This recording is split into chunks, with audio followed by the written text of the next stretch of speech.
here for the testing. Let's have a look at the starting grid. It's the grid. Porsche locking out the front row. It's the new car, and Yanni that will be leading it off. Just behind them, a row belonging to Toyota.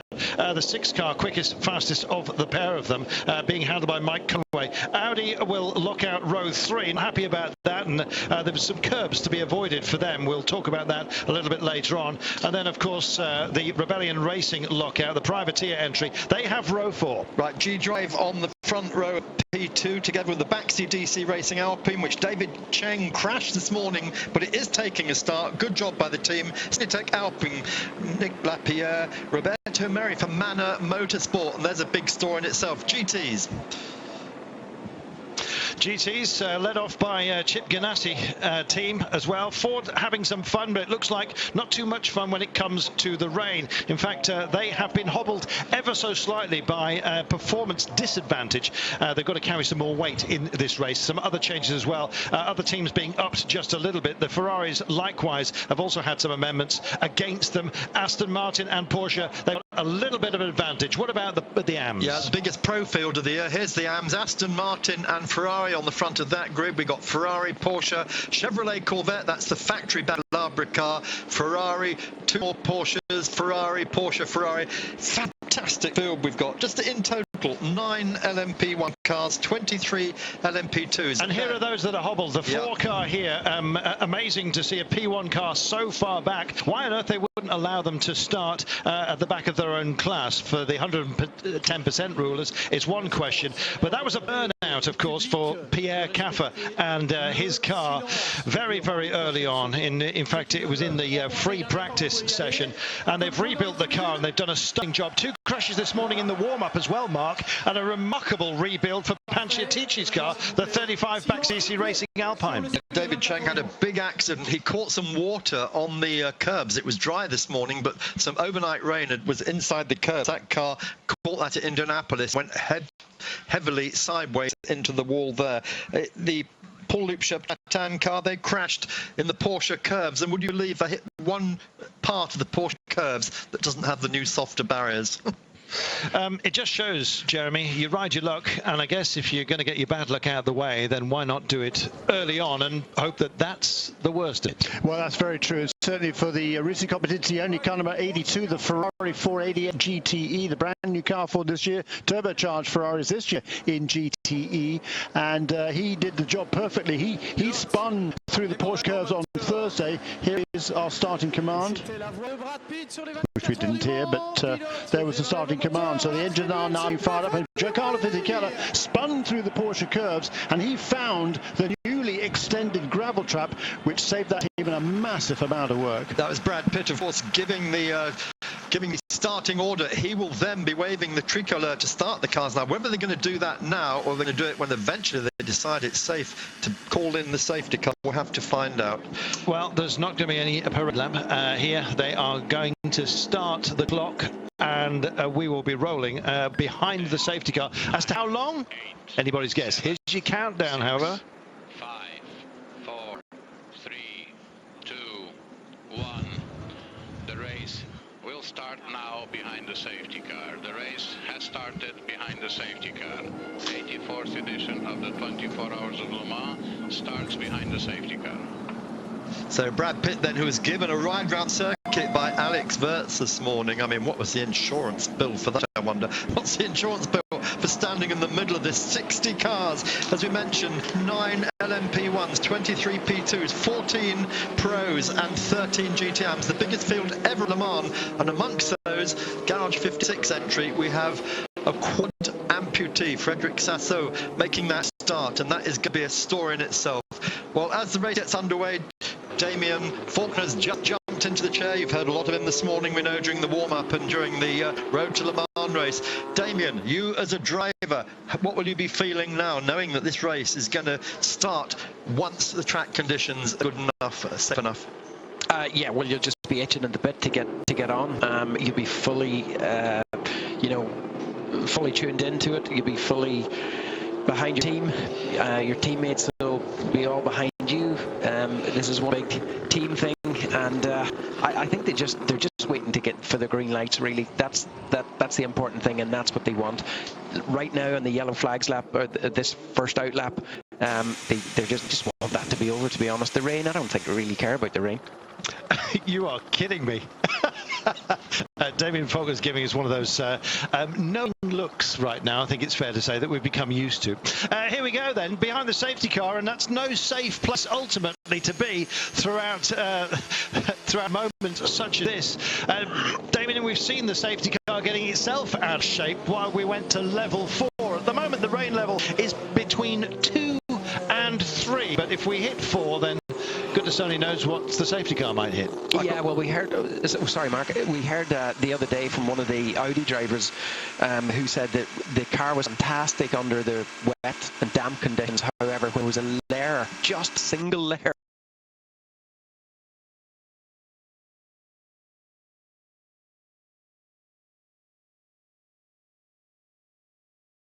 that's what the team is working on in the pits. We saw it being wheeled in backwards. The other car that hasn't taken the start is, surprise, surprise, the Collis car.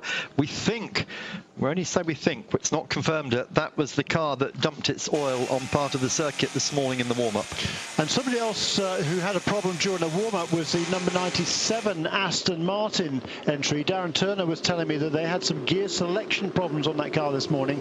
It was the actuator mechanism. They think they've fixed it, but even if they haven't, he's not too concerned. He said when they try to downshift, they might not immediately get the gear they want, but he doesn't expect it to be too much of a problem moving forward in the early stages of the race. Damien, standing water. We just saw the number 5 Toyota going through a huge puddle. This is good.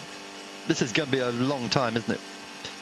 Okay, team, at the moment, no need to weave. Just keep me updated on this first lap. Let me know what the conditions look like and how long you think the safety car may be out for. Yeah, I just listened to some team radio there. And so, I mean, obviously, it won't start if it's too wet.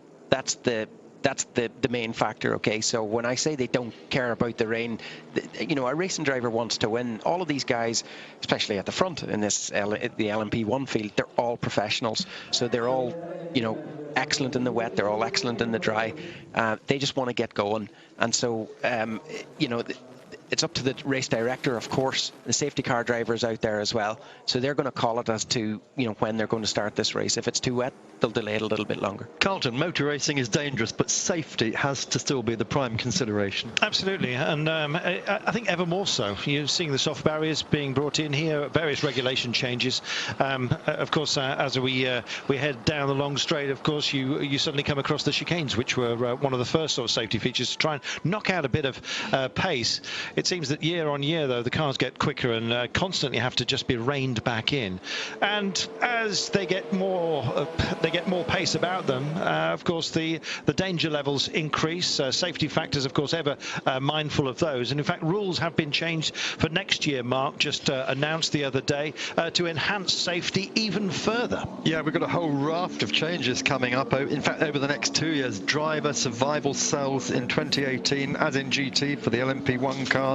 We've got a 10 megajoule increase in power, up from 8, but we've also got other things like the hybrid components will be isolated from the drivers of the P1 cars. Big changes, but we've got plenty of time to talk about those during the race. Let's get on with what little action we're getting in a moment. This is what you're seeing if you are on board the number 68 car. Well, that was almost my view from the safety car as well, which I was taken out, the pace car, I should say, by the great Tom Christensen, who will be a guest of ours a little bit later on. 9 times a winner here, of course. You saw the Collis racing machine actually still in the pits. It's having a timed release. That was a total burnout of the electrical loom, various clips and stays, injectors and the like. They've done a superb job of rebuilding it. Yeah, Pierre Caffer actually saved that car. He was the one that obviously that was driving it at the time, but jumped out, realized the scale of the problem right away, ran around the car and in through the smoke, couldn't see anything but unclipped the bodywork, ripped it off so that they could extinguish the fire. But for his intervention, it would have been a lot worse. Well, we're going to be heading to a break. We've lost the onboard, so I can't see anything at the minute. Can you keep me updated about track conditions, please? Yeah, lots of water, lots of water, very poor visibility. Copy that, understood. Keep weaving. Tyres currently at 32 degrees all around. Try pressing the brakes to get some temperature into the front. All right, we're dropping down to 30 degrees right now. Amazing. The keep breathing instruction is actually just a calming instruction.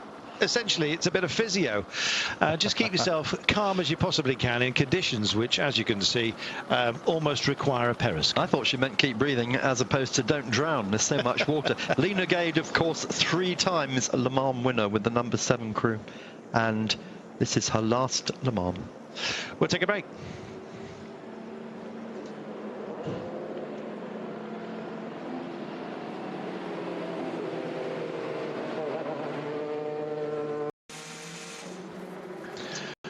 Welcome back.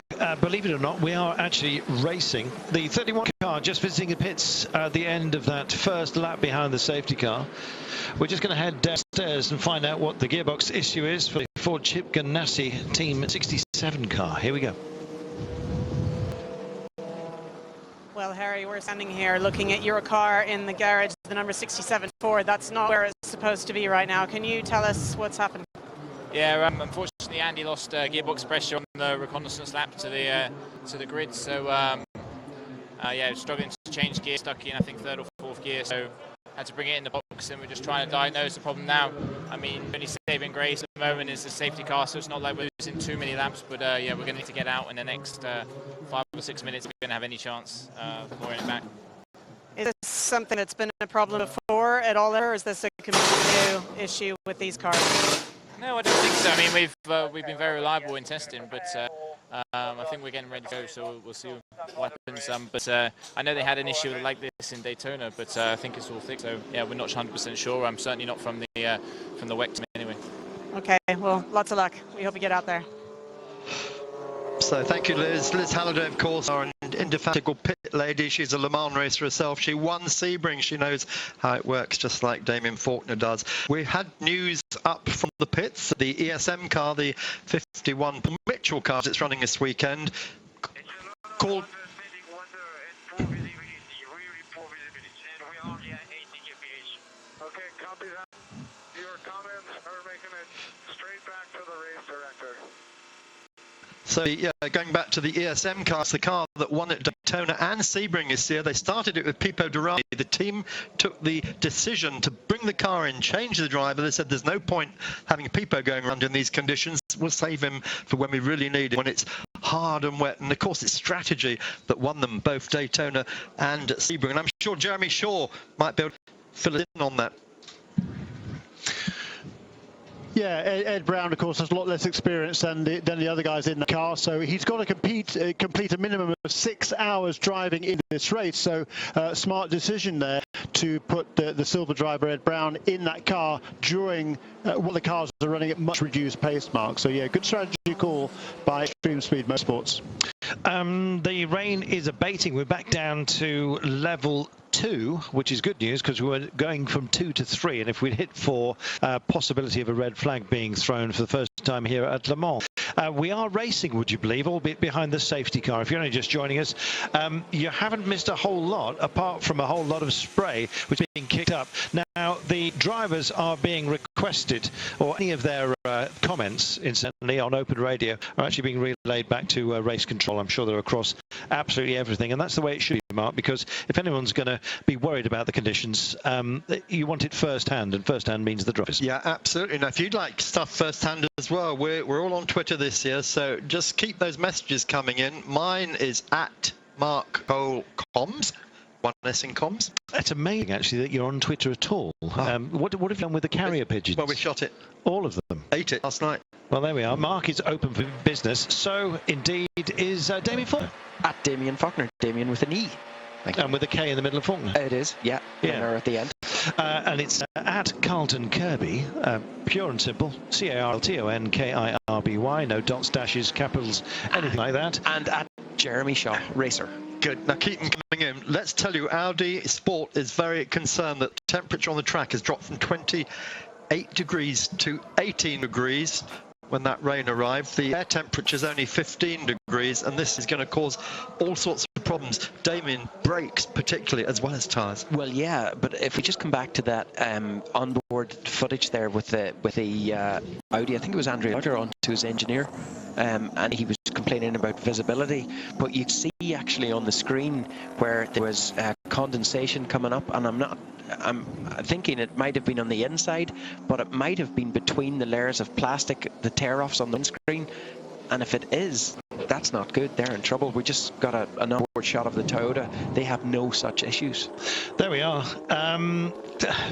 You know, when you hear more and more about Toyota and their coping strategies for various incidents, the more impressed you get. They've actually got an air conditioning unit on their battery. There you go. Just to get an optimum temperature. I think everyone else is using venting, but they've actually got an aircon unit dedicated to that. Here's your 67 car. Yeah. Gearbox pressure issues apparently resolved. Andy Prio then waiting to go out. He'll go down 2 laps. So this has really been a godsend. If they're going to have that trouble, have it before the actual full speed racing starts. Might have gone 2 laps down, but they could pull that back over the next 24 hours. Maybe. A lot of water being dissipated by the vehicles themselves. I'm actually looking out on some mirror flat puddles at the moment. It looks like the rain has in fact stopped, which is good news. So I'm not quite sure how long it's going to take us to get back to a racing position right now. But the kick up from the vehicles here will dissipate a lot of it. There's also an inherent amount of temperature still within the track, and that's going to help some of the evaporation. Now, the big worry is that water does collect, particularly in some of the pans, can we call them that, where you have these what they call baguettes here, basically the rumbles on each of the corners. They can hold water, and that's what David Chang found this morning in the warm-up in 35 car. Yeah, that was down at Indianapolis, and interestingly, before that happened, the race director had warned everyone there is water in those rumble strips. That's right. That was after the oil warning. Oh, yeah. Oil as well. And it wasn't coming up through the ground. If you're just joining us, we're now 15 minutes into the 84th edition of Le Mans 24 Hours, and the cars are only just completing their second lap behind the safety car, and it's continuing. Well, the breeze is blowing up, and that usually on stormy days announces yet more inclement weather. It's going to be a question of coping with it. Coping strategies to the fore. A lot of teams didn't cope terribly well in qualifying. It almost seemed unfair that so many of the major cars, particularly LMP2s, have been hobbled by 110% rule. The 27 S&P racing car is one of those. The 30 machine, the Extreme Speed Motorsports, also towards the back. Krone Racing Plum at the back, incidentally, from the P2 cars. The SO 24 by Lombard Racing, the 22 machine, Capio is way at the back as well. So is Pegasus Racing after a spin early on. And honestly, it's a big question for me is how on earth were they so cruel to these guys when we only had just a handful of minutes, relatively speaking, of full dry qualifying, and then the rain came and went, and the initial times that we set in the first session of qualifying stuck, and it was impossible to get within 110, no matter how 110% of those times, class by class. And it seems very, very strict, Mark, interpretation of the rules, not to give them just a class relegation, but an entire field relegation. I agree. Normally that's what would happen. I think this is Le Mans there. The ACO have their own rules. Now, we've got a tweet coming in from Paul Dunn saying, I thought there were 3 safety cars at Le Mans. Yes, you're absolutely right, Paul, there are, but for the start, because the field was already bunched up together, just 1 safety car, and it's in the hands of a very capable driver, Yannick Dalmas, 4 times Le Mans winner, and he... Okay, copy that. Keep giving me the information. We get it back to the race director, okay? Thanks. So the safety car driven by Yannick Dalmas, 4 times a Le Mans winner, and all those wins in different makes of car. Maybe he's going to win it for Audi this weekend. Yeah, I think he'll definitely be driving here next year, won't he?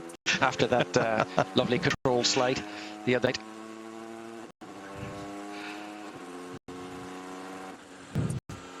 Well, we're going to be talking to Mark Webber fairly shortly. Expect some the sort of laconic response that you usually get at Mark Webber. Used to have a pub, actually, not that far from Silverstone, or indeed your hacking ground, Mark, and occasionally he would pull up pint there, and kind of fill you in as to his thoughts. So imagine that. So imagine him pulling a long brown one. Oh yeah, absolutely. That's the stag up Mentmore. There we are. So safety car then. I remember when I still spoke to you Liz. last year after this race, you said it was one of the hardest races that you've ever fought. What are you expecting from this year's battle? Yeah, well, we know they don't hand the victories out around here, so we've got to work very hard. So it's going to be really, really tough on the machinery, on the material.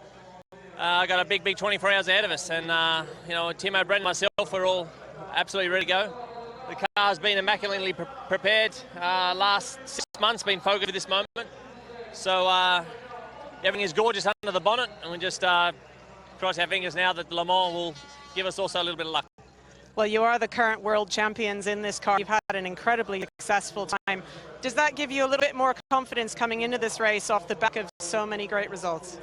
I think that for sure as a group we're very happy and confident from our work in the past, but Le Mans is a different beast altogether. So we've got our eyes open. You know, we respect the competition, we respect the race. You know, I keep saying it's almost you have to beat the race actually. Beating everyone else is fine, but if you have fuel and tyres, no garage time, then for sure you're on the podium and probably the middle step. Okay, best of luck. Thank you. So that was Liz catching Mark Webber late of the stag up Mentmore before it started raining, of course. And look at this, you know, it's bad enough inside car, but look what it's looking like for our cameras as they come over Mulsanne hump, then down into that kink into the fearsome Mulsanne corner with so much sand sitting on the outside to catch anyone. Then Damien, that blast down to Indianapolis, which is frightening even in the dry. Yeah, absolutely. It's caught some people out here this weekend already with the changing conditions, and not least one of the LMP2s this morning in the warm-up in the dry, but crucially it had a wet apex. He caught that, tried to correct it, overcorrected it, pendulumed around the other way and hit the barrier. So yeah, I mean, this is challenging. It's really challenging. There's so many variables, so many things that can go wrong. I think Mark Webber had a fantastic quote the other day. He said, I'm not I forget the quote now, but basically I'm not trying to beat my rivals, I'm trying to beat the race. Right. Yeah, very good point. There's a lot of things to beat here, certainly. So looking at GTLM now, yeah, the race hasn't yet got properly underway, but it is cool to see a Ford GT leading at Le Mans. I'm not sure whether this is the first time a Ford has actually led at Le Mans since it won quite 50 years ago, because it won those 4 years in a row. But it's been an awful long time since the Ford has been out in front. It matters not now, of course. What matters is about 23 hours and 40 minutes from now. That's when they hope to be out in front in GTE Pro. Yeah, there was a period, of course, between the GT racing when they had the Ford C100s here. I don't think that ever led here, did it? Never led. No, I'm going to say that it hasn't all been GT. They did have those Group C prototypes, which were not successful, sadly, but great-looking cars. Now, have we talked about the balance of performance changes that were made in GTE? Waiting for when you came on. Yeah, GTE since and here you are. Since the qualifying sessions, there's been some changes there, because from the test day to qualifying on Wednesday and Thursday, the Fords and the Ferraris suddenly found 4 seconds in lap time. Nobody else did, but those two manufacturers did. And since then, the ACO has gone through all the data on the cars. They made various changes to the specifications on those cars. The Fords and the Ferraris carrying a little bit more weight than they were before. Also, the Ford has had to reduce the turbo boost on their engines a little bit, and also a few slight adjustments to the fuel tank capacities on various cars in GTE. The thinking there is to try to make sure that each of the GTE Pro cars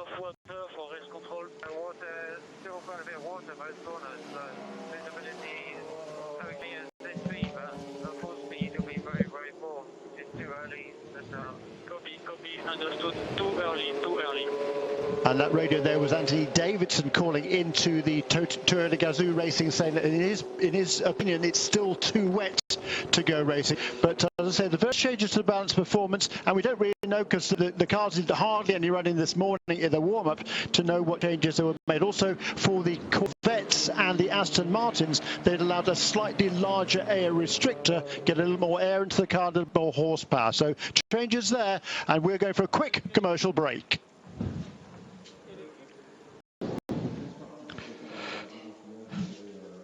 This is Man. What you can see of it at the moment, mixed calls out on the track. Toyota being told by their drivers it's too wet to start. Patrick Pile, who's in a GT Porsche, said it's almost dry. Why are we starting the race?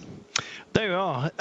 It also depends on when those messages were sent, because there are certain parts of this track which are extremely dry, and others which, quite frankly, are still downright dangerous. I guess, Jeremy, what they don't want is to release them and then have to change their mind.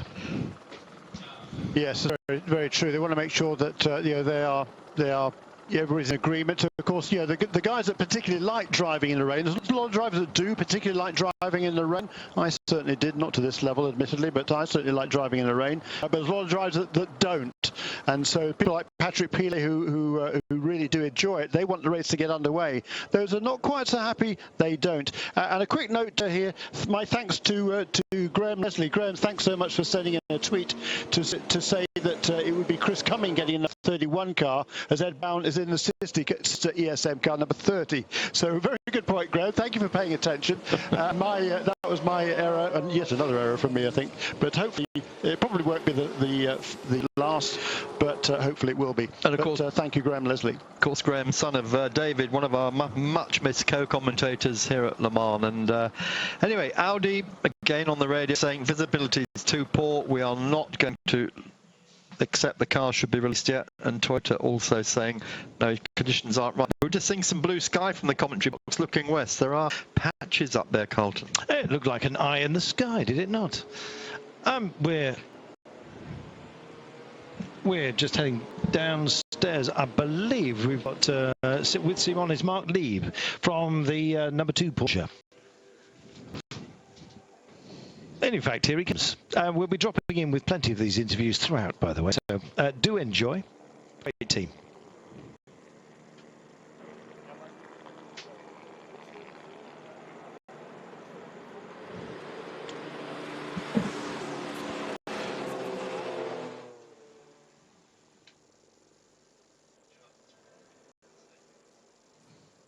Okay, sorry, we had some problems with Mike. Sorry about that. So once again, yeah, Mark.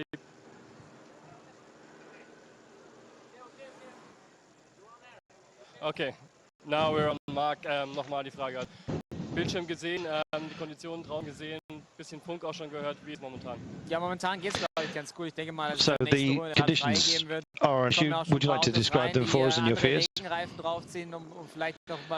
the first cars, there have been cars already coming in. As far as tyre choice is concerned, we're still on full wets. And obviously going to have to stay at least a couple of laps on those tyres in these conditions. Interesting, Mark. Full wets are...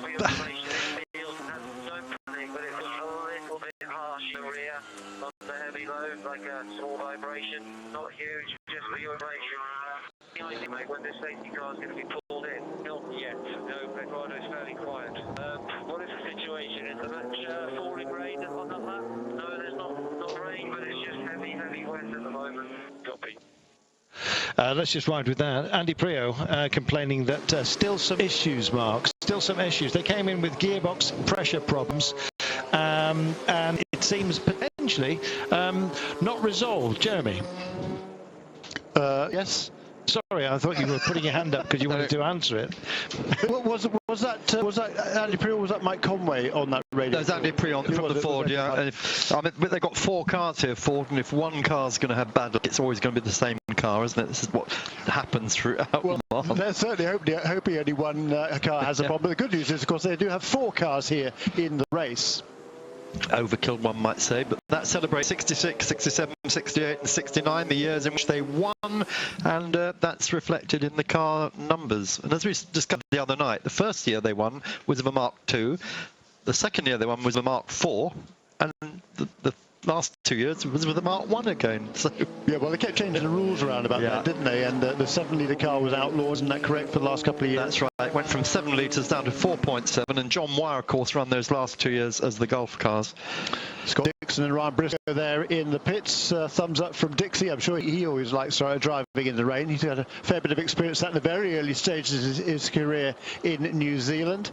And we're certainly getting a lot brighter here now and I would anticipate a restart fairly soon. Yeah, heard that from the note on our scoring screen to say the rain level of intensity has dropped to what they describe as a level 1. And I would say it's less than that around most of this 8.5-mile racetrack. Yeah, the Manor guys all sitting there in their garage. I bet they're glad they're here and not in Baku. They used to be in Formula 1. John Booth and Graham Loudon, of course, running at team. We're waiting to hear from Edouard Freitas. He's been very, very quiet, having been talked to death over the last 3 or 4 days, hasn't he? Yeah, good point that, Mark Cole. He's quiet to us, but I'm sure he's not very quiet when talking to the various teams and drivers on the radio. His communications with everybody here. I'm sure he's getting an awful lot of input right now as to whether this race is, or the race track is in good enough condition to start this race properly. Talking about weather and Baku, I understand that, not wishing, no Schadenfreude intended, but apparently the drain cover issues there, also presumably with bad weather. Well, I'm assuming that's what the issue is. Well, I think Jean Todt, who's here at the moment, better jump on a plane and get over there and sort it out. Carlton, safety car has been requested by race director to pick up speed, so that means that conditions are obviously good enough that the safety car's not going to fall off the track. This glorious silver Ferrari that we've all been enjoying so much of, if you've your compact and you want to get a look at just how your hair is, then just stand next to this. It's quite absolutely remarkable. They've got an amazing driver lineup as well, with Rob Bell, Keita Sawa and Mo Sung. It's going to be a challenger. They won the Asian Le Mans Series, which is why they got the right to race here, Mark. Yep, that's absolutely correct. And Rob Bell brought in at quite late notice to help out with that effort. He's got Mox Weng and Keita Sawa with him, and they're looking to do something good. And of course, Robert Bell is quick enough to put that car on pole position. Indeed, so that's the point. They've started on the pole position, and they made that stop early in this race to get the lesser experienced driver in. Again, good strategy there. Well, here we are then, Porsche.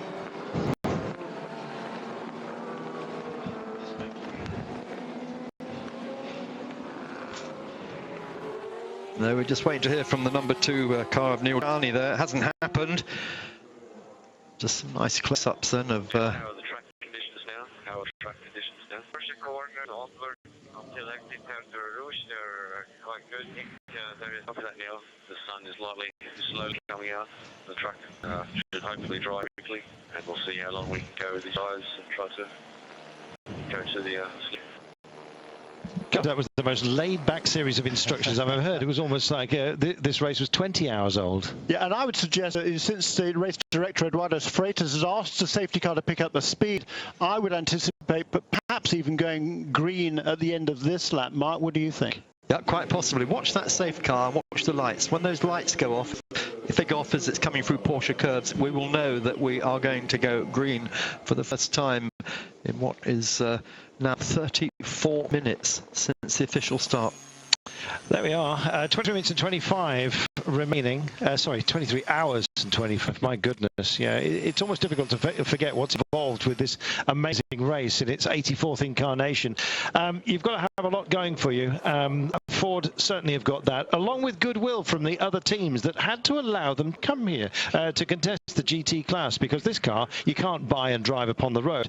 All the others within the class you can do. So very much a kind of a prototype within the GT class, but everyone's so pleased to have them here. It's brought a lot of attention, Mark, to that particular class, and they'd rather obviously have them here, the opponents that is, than not, despite the fact that at the moment they seem to be head and shoulders above everyone, at least on pace. Will they last? Yeah, but as we've heard, there's been a lot of changes in balance of performance, and Ford have actually hit back this morning. Raj Nair, who is the head of the Ford program, says the FIA knows that we ran flat out at the test and in qualifying. We feel good about how we performed. The test days are test days. We ran as we ran here, and that's what we do. That is a response to accusations of sandbagging, Jeremy. Yeah, and yes, they were running running pretty quickly, but they weren't running on fresh tyres. They weren't running on low tanks of fuel. And I'm surprised that the data that was taken on board by the ACO technicians weren't able to ascertain that and will check that. So, the fact they went 4 seconds quicker between the test day and here, you can say all sorts of things. But if you're going to tell me they didn't do any simulation of running fresh tyres and or on low tank of fuel, I'd be surprised, because you need to know how the car handles, particularly on a low tank of fuel. So I think they just didn't show their full hand in terms of the sector completing a full lap here, but certainly they were running hard, but not completing a full lap at full speed, I would suggest. But that's the way it is, and the changes have been made, and the Ford guys, they're jumping up and down a bit, but not that much, frankly. I think they've got a good bit in hand on those cars. This is their focus. The cars are trimmed out. They're ready to run for Le Mans 24 Hours, which is a very different racetrack to anywhere else. They are properly prepared, and I'm sure they wouldn't have shown that being in qualifying if they didn't mean it. We understand that Liz Halliday is going to be with us with Patrick Dempsey in just a few. Sorry, Dempsey. He'll be with us in just a few moments' time. Of course, funding one of his vehicles here, and here he is. Well, Patrick, it's great to see you back at Le Mans, but why aren't you driving? Well, in this weather, very happy to be in here and in the drive. But yeah, it's tough not driving this year. But we had a great year last year and a great run here, and it was nice to step back, spend some time working on my other career and my family. So every now and then you sort of get you want to be out in the car and run around, as you know. No, absolutely. I know how you're feeling now, but there's been a lot of other celebrities here this week, really different to usual that we see at Le Mans. We saw Brad Pitt was here. Do you think he might want to try his hand at racing at Le Mans too? I think he had a good ride in the prototype. I think he was really surprised by the pace and also just how long this track is. Until you're out there, you don't really quite understand it. So it was good for him to have that perspective. Good to see everybody here supporting the race, and hope it brings more attention to the sport and to the series. Well, I know you love your racing. Have you got any other great racing plans this year, or are you just too busy at the moment? Not at this point. Every now and then get out and test a little bit. So we'll continue to do that and some karting. So we'll see. Next year we're talking about some things. We'll see what happens. Great. Well, it's great to have you back here. Thank you. Great to be back. Thank you. Now, keep an eye on the top of the safety car. Have those lights gone off yet? No. No, in fact, coming by our commentary position right now, so the sideways view at this point is exactly what we get. Let's just go back to the hobbling, or indeed the advantage that have been handed out to the various GT teams to try and level the playing field, Mark.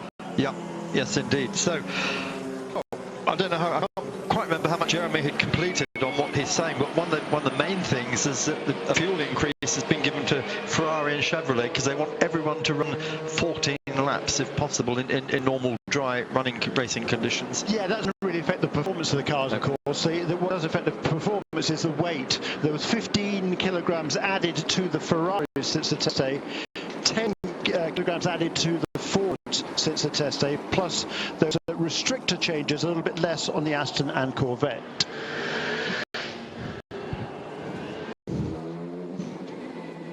Welcome back. We've had cars just coming in to make changes. Intermediates are being put on some vehicles, and this is the reason why we still have a safety car at the moment. There's a perfect example of the pans or bowls, if you like, that hold the water with the curves.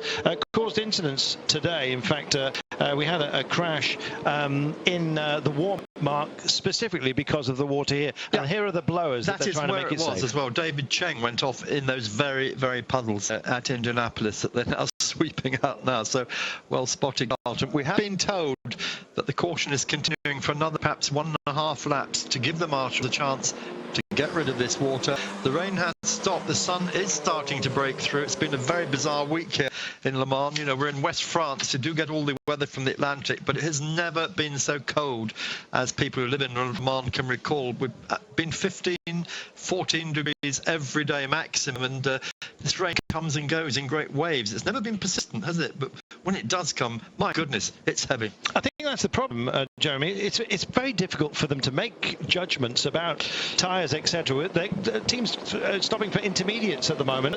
It's a difficult call.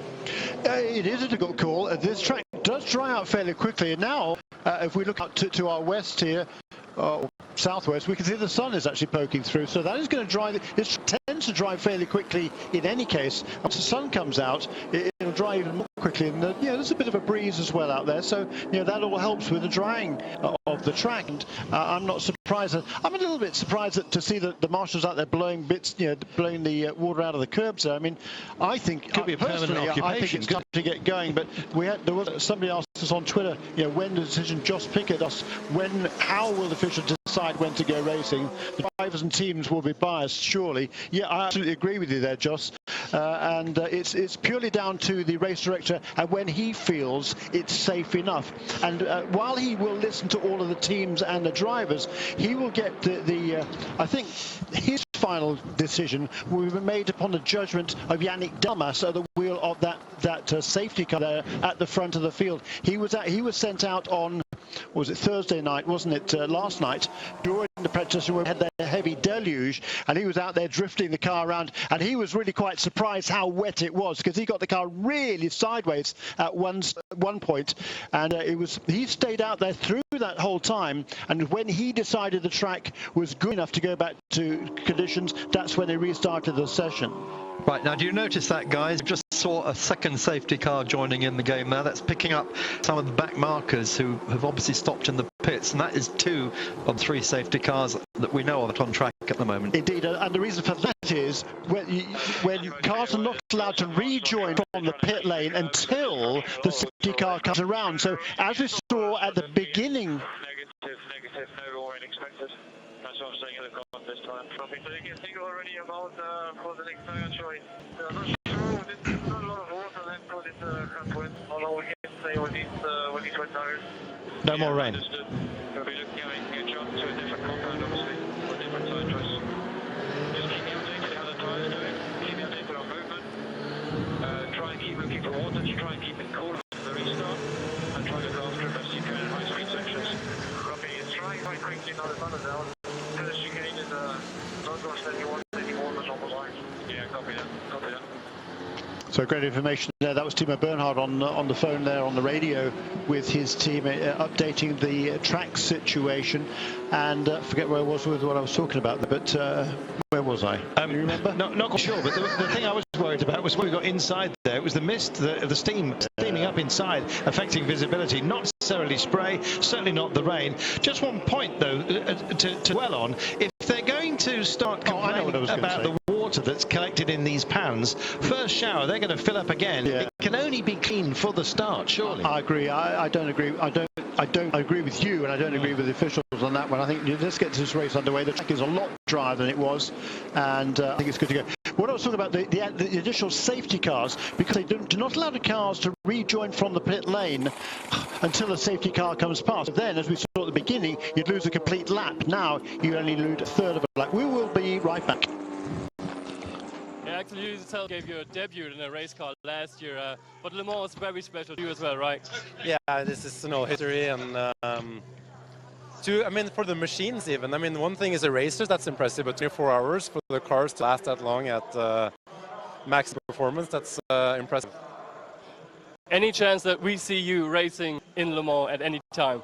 I don't think so. It would be definitely a cool thing to do, obviously as an amateur way in the back, but no, I don't think so. It takes a lot of practice, and I'm not sure I have that kind of time right now, but maybe in the very distant future. Thank you very much. Thank you. Thank you.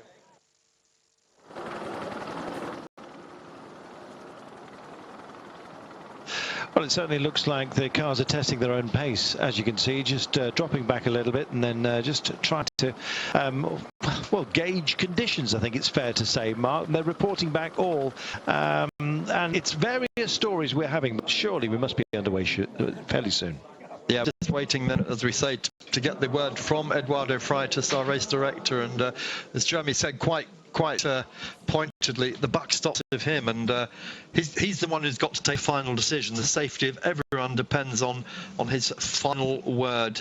So we've just confirmed that there are 3 safety cars going around. Jeremy and I picked up on that. You've got safety car A, which is leading the bunch here. You've got safety car C, which is ahead of middleway, and then safety car be, and they're picking up the cars which are now more straggled round the circuit, and that's what will happen during the course of the race. So now when you make a pit stop, you don't lose a complete lap, you just lose a third of a lap. Yeah, and of course the cars are now circulating faster behind the safety car, so they're also, you're not going to wait quite so long. But as Jeremy says, good move. Here's the infamous Mulsanne hump. This has been planed off over the years. John Nielsen famously backflipping the Silk-Cut Jaguar into the trees there, and then later in the years, both Mark Webber and Peter Dumbreck, Carlton.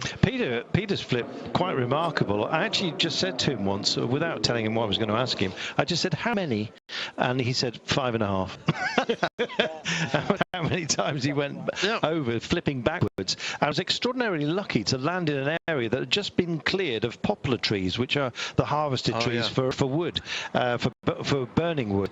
There's another story about our abode. That's what I was going to mention, actually. The temperatures have been so bad. We lit a fire the other night. Unfortunately, in our rented cottage, we didn't know that there was an anti-bird flap halfway up, so we smoked the place. And poor Jeremy is still coughing at night. Windows are open. Yeah, so we smoke like kippers. There's the Dunlop, guys. Let's just give you some facts and figures about tyres. They're in the news at the moment because drivers are on the cusp of deciding, do we go to intermediates, wets? Michelin, 6,000 tyres here, supplying 33 cars with 100 technicians. Dunlop, who for the first time are in P1, they've got 6,000 tyres as well, 27 cars and 80 engineers. So that's the facts and figures for rubber. People are whistling the safety car at the moment, and I believe, at least my last look of it, that the safety car lights appear to be out, so presumably they'll stop the whistling, but the crowd are saying get on with it, and they're being led by cheerleader Jeremy Shaw here as well, and myself, because we all agree that looked very much like an old gold leaf racing colour on the 33. They're absolutely gorgeous. Lights are out on the safety car, fellas. They are, and this is it, because we don't get paid until they start racing. You do realise that, don't you? It's nearly an hour gone already. Yeah, that's right. Safety car in this lap at last, guys. Well spotted, Carlton. The lights are off on that Audi, and the same will be happening on the other two safety cars.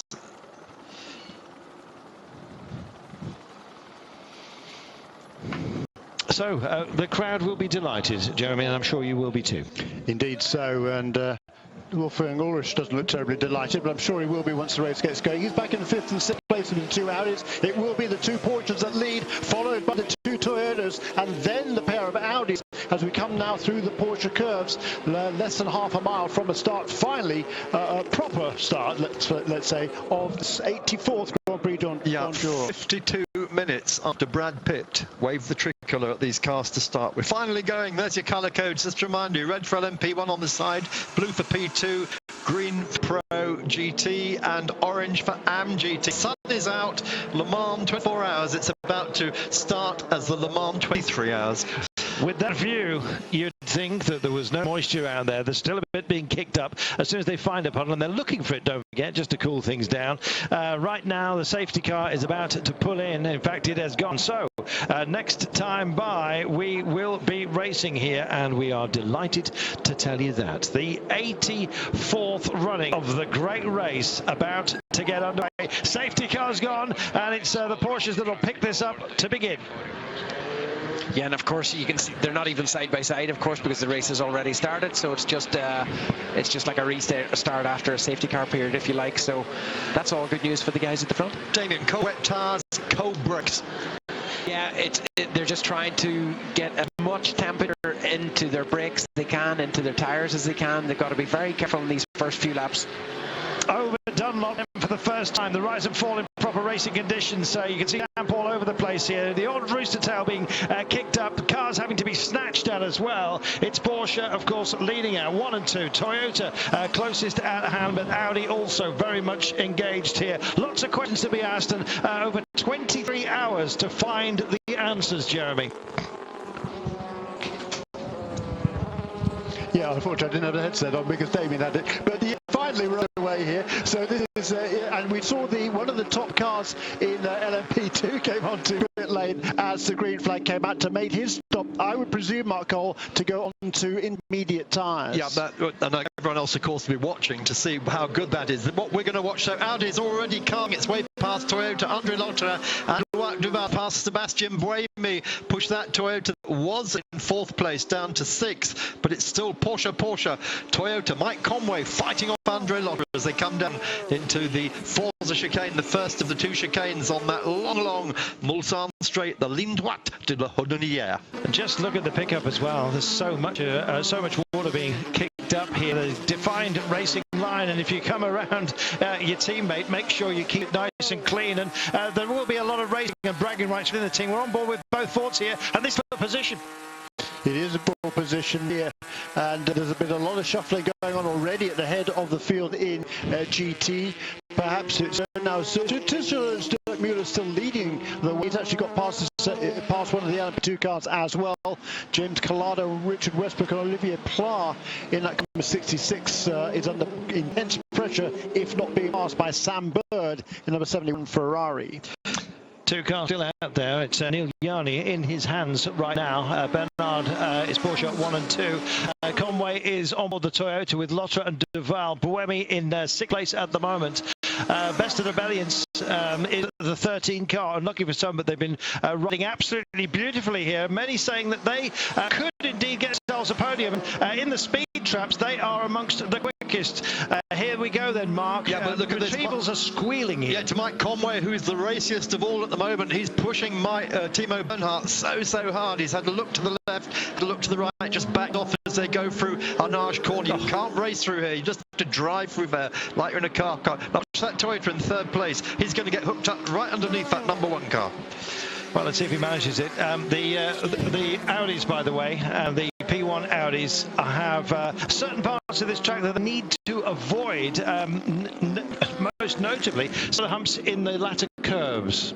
Yeah, it's really treacherous out there right now. Really easy to make a mistake. Let's not forget, this is long. We've got long straightaways we're going to go to during the World Endurance Championship season, and there's lots of the straight as well. So the cars are running much less down than they would do on most tracks. They don't have nearly as much grip through the corners as they would usually have, and that just makes it extra difficult when the rain comes down. So this is Ford's then. It's Muller ahead of Shinji Nakano's Oreca now, but behind him has got the Fords of Westbrook and Pla. They're having a racing time as well. They're coming over then to complete the first racing lap at Le Mans as the clock gets to 3:56. 8 laps completed, 1 racing. Lotterer paces of them all with a 3:51.60 fastest lap so far, and you can see he is all over the back of Bernard at the moment. The Toyota slotted in here. It's the Toyota of Conway, but Lotterer got by, and they've changed again, swapping positions on the start-finish straight. That's 3 times in that lap that has changed. Lotterer is on a huge charge in that number 7 car. Lotterer, of course, 3 times winner. Lena Gade, their race engineer, her last ever Le Mans 24 Hours before she's moved across in-house to Bentley to look after customer racing. Well, never discount Audi, no matter what their problems. They've said no curves. They must not take the heaviest of the curves here because of a connector issue. It's part of the drivetrain retrieval system, and they can shear the connecting gear. If they get airborne, essentially the wheels spin up and it causes a technical issue. So they may well be going quieter, you might say, but it's very loud performance at the moment. And check this out, Toyota trapped on the inside of this curve. Yeah, takes it back from Lotterer. Lovely move there. Beautiful. Racing in the early stages here. Neil Gianni's got a little bit of a lead there, but 2nd, 3rd, 4th and 5th absolutely tied together. Very circumspect start though from Sebastian Buemi, fallen back a little bit in the 6th place. So having said that, he's just got purple the first sector. Fastest of all then, this is just the 2nd lap of racing. We've got 8 laps completed in the race, but this is just our 2nd lap under green flag conditions. You can see there how dry this track is becoming and how quickly this track is becoming dry, because there's a dry weather line through there, and it'll be these teams. The tires are incredibly durable these days, even the wet weather tires. And I wonder whether they might even think about going directly from the full wet weather tire to the slicks, because I don't think the track is going to dry wets, and then they're going to be done in a lap or two. Then you're going to make another pit stop for slicks. They won't want to do that. They want to make a minimum number of pit stops as they possibly can. Mark, some of the offline running, you saw the Dempsey Porsche coming through, doing a great move there, taking a spot. Some of the offline running is the search for water with those wet tyres. That's a very good point. Yeah, on the straight section, certainly, just to keep them cool. They overheat very, very quickly otherwise. We've got a problem. Bernhardt's dropped back third. Where did that happen? Must have happened in the...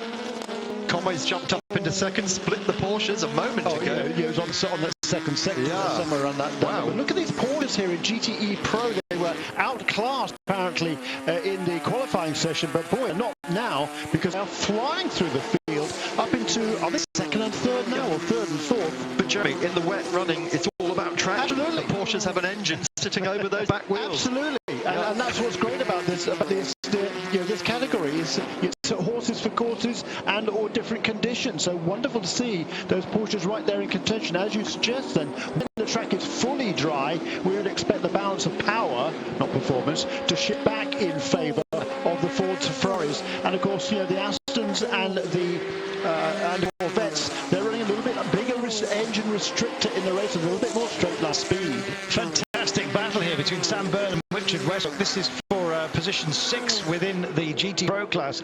Super work and a great battle raging up front. They take the lead. Toyota leads Le Mans. Wow, where did that come from?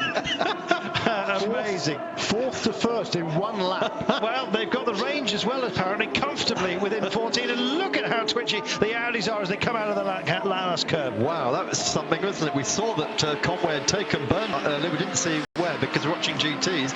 Just went back to the Ford chicane at the end of that 9th lap, and Mike just took it both hands. Thank you very much. I tell you something, guys.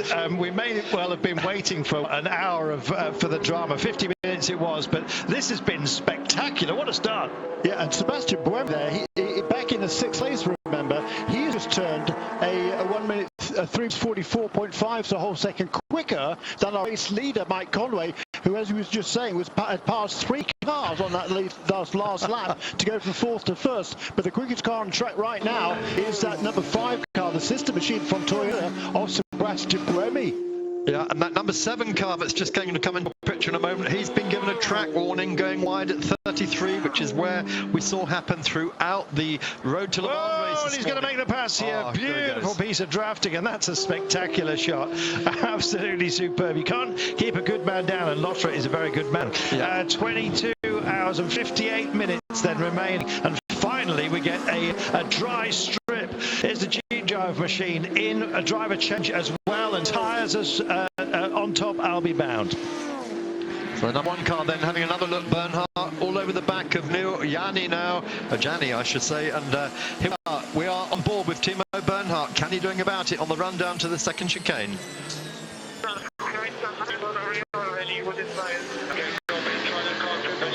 What do you think about slicks? What do you think about slicks? Maybe 1 or 2 laps? No, stick your car away. Wow, that was who was that? Timo Bernhard on the radio to his engineer saying that he's losing performance with his rear tyres already. Now we heard Jeremy say, will they make the jump from wets to slicks? Well, the engineer just asked him that, and Timo said it's far away. It's far away. So they've obviously got a choice of intermediates, or they've got the slick intermediates also. Yeah, and the slick intermediates, they are very slick tire. They're an intermediate tire, but they have no tread pattern. So it's quite important. So it doesn't move the water out of the way like a grooved tyre would, but they do have incredible grip in these conditions. My point is that the track drying so quickly, it won't be long before it's good enough for 6. Yeah. And it's going to be a brave man that goes directly onto that was the change for third. You just saw there, Bernhardt got monstered by Lotterer, got caught up in traffic. The Audi went straight past. So you've got Toyota, Porsche, Audi now 1, 2, 3. Isn't that great? And Mike Conway just fastest of all in the middle sector on that lap. Of course, the track's drying out, so we would expect tyres to come down to be going faster as they work their way past one of the that was a lab record, I think. And look at Buemi coming through now. Buemi's going to make the jump as well, possibly by the Ford chicane he comes. Yeah. Obviously, Damien, the wets are working better on the Toyotas than the other cars. It looks like the Toyotas love these conditions. It's very interesting to see they're quicker, and as you just rightly said, Mike Conway's done a fantastic sector. It's like 2 seconds quicker in Sector 2 alone. Buemi. And here's another. That's actually that's the gone through Conway. I think. Yeah, that's gone through the MP2. That's Buemi, isn't it? It's catching. No, Buemi's still stuck there behind. No, that was the ESM of the LMP2 you're right. there. Yes, it wasn't a pass. It was just a lapping move. But here we are, all flying over each other, monitoring each other from out of pit lane. Oh, so Audi first to blink. Yeah, which one's that coming in? Seven car coming in. That's Lotterer. And the number 1 Porsche as well. No, it's not pit lane, sorry. Porsche goes past Bernhardt. So he takes that base back. So there's a pass now. Buemi has passed. Yeah. That was going up the hill, wasn't it? I don't know what happened there. Did Bernhardt back off? Went past that. He's standing. Yeah. I think the Toyotas are just coming into their own, aren't they? Our new fastest race up there for Mike Conway. What's 3 minutes 41.64 seconds quicker than Neil Jarni on that last lap. That's pretty amazing, isn't it? Tremendous effort here by Mike Conway, and it's very, very early stages. It's very difficult conditions. You want to make sure you don't make a mistake, certainly in this part of the game. But what a great effort this has been from Mike Conway to lead this motor race. Was that slick mediates or a slick I saw going on to Audi? Didn't notice that. We'll keep you up to date on that. To tell, I'd be surprised if it wasn't a slick, quite frankly, because I think the track is drying out, and the slick immediates, these non-tread kind of wet weather tyres, that they're good at these sort of conditions, or a little bit as the track is drying out. Lots of second slicks. Yeah, it's such a long track here at Le Mans that it's easy to lose a lot of time if you're on the wrong sort of tyre. So we'll have to watch the lap time now of Andre Lotto, see how quickly he can get this car at speed. The 91 of Patrick Pilet, they're going to have a little bit of a scary moment. Here we go. Going through, Here comes Buemi then. Porsche curves. Buemi's on a charge, comes down the inside. Oh, it's a P2 car. I just thought for a moment that was one of the Audis from the background. No, but he's still just there, stuck, isn't he, behind the number... The number 8 Audi, yeah. the one that stayed out. He's still in 4th. It's only a matter of time. He's getting a great run on him now. There you go. It's going to be a Toyota 1-2 for long, isn't it? And that's bragging rights as we go into the second hour of the Le Mans 24 hours. We've got the best of the GT cars up inside the top 12. Isn't that amazing? A lot of the LMP2 cars already not to pit lane. There's another purple sector, by the way, for our race leader in the middle part of this racetrack, and that is the section from the beginning of the Mulsanne straight to just after Mulsanne corner. Yeah, but Jack, critically, Ford not yet called in for dries. We got Ferrari, Chevrolet, Aston Martin all in the pits and the pros for dry tyres, but they've not yet called the Fords in. Got to pass again. That is Jarni taking Duval for second, so it is now that Toyota 1-2. That came so quickly. That was he just couldn't make the pass on the inside of Indianapolis because he was on the wet line. So the Audi was able to brake a lot later, but he finally made the pass just before the Porsche curves, and he's on his way. Conway again setting fastest first sector of anyone by miles, 1.2 seconds faster than anyone else, sir. Very exciting to see Toyota so competitive, isn't it? Well, we've seen it coming all year. We saw it at Spa. Unfortunately, they lost 2 engines at Spa because the ride height was so low. The cars are bottoming out in Eau Rouge, and the shock waves destroyed those engines. Here they know better than that. One of their things, one of the mantras is do not ride the curbs, which Audi were doing all weekend. Yeah, well, Audi drivers have been banned from doing that because of the problem they had, the reliability problem they had in practice, where a gear between the MU and the drive shaft fell down. So here we go then. It's Conway, it's Jarni, it's Duval, it's Buemi. No, where's Buemi gone? Here's number 8 car is on to pit lane. Oh, he's in pit lane now. That's why he's suddenly dropped out of and the place. Number 1 car. Yep, Bernhardt follows him in. So Mike Conway stays out. He just sets a new fastest lap of race in car number 6, and that lap time just 2 tenths quicker than his teammate.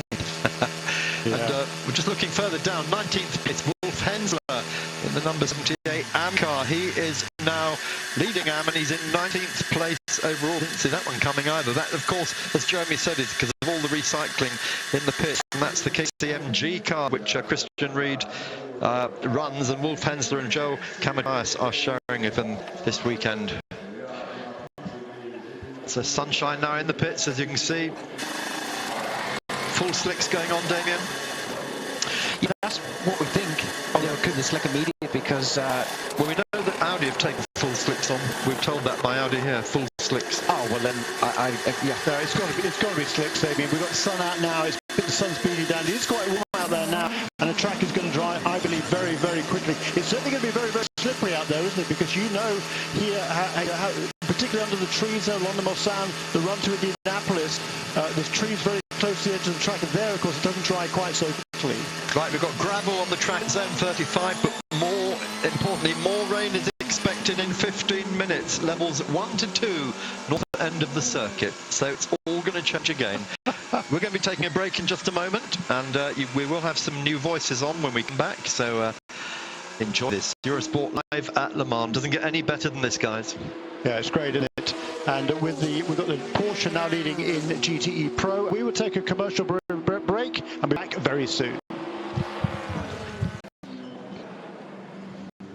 Welcome back to Eurosport's live coverage of the 24 Hours of Le Mans. The whole of the prototype lead classes in. Race leader or race pole position man Neil Gianni is in, so too are Toyota's race leader Mike Conway and his teammate Sebastian Buemi.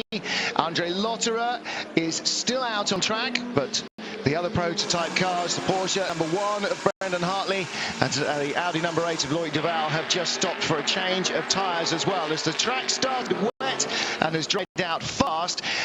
Sam Hancock, are they going to go straight to a slick? It seems an intermediate is basically just begging to do another pit stop in the next couple of laps. The problem is you've got 60 cars on the field here, and they really clear the line quickly. They're like hairdryers going around. So if you take the risk on intermediates, you are banking on more rainfall within the next 15 minutes. If it doesn't come, you're definitely going to have to make another pit stop. Well, let's hear from Dr. Wolfgang Ulrich and see how Audi's view of the first hour of the race has been. Dr. Ulrich, Audi hat gewechselt. Wie ist die Strategie momentan? Ist es trocken genug und hat man Angst, dass gleich wieder... Just change tyres and driver change. Is it dry for slicks? It is drying up very quick. Really important to go straight onto slicks as soon as we could.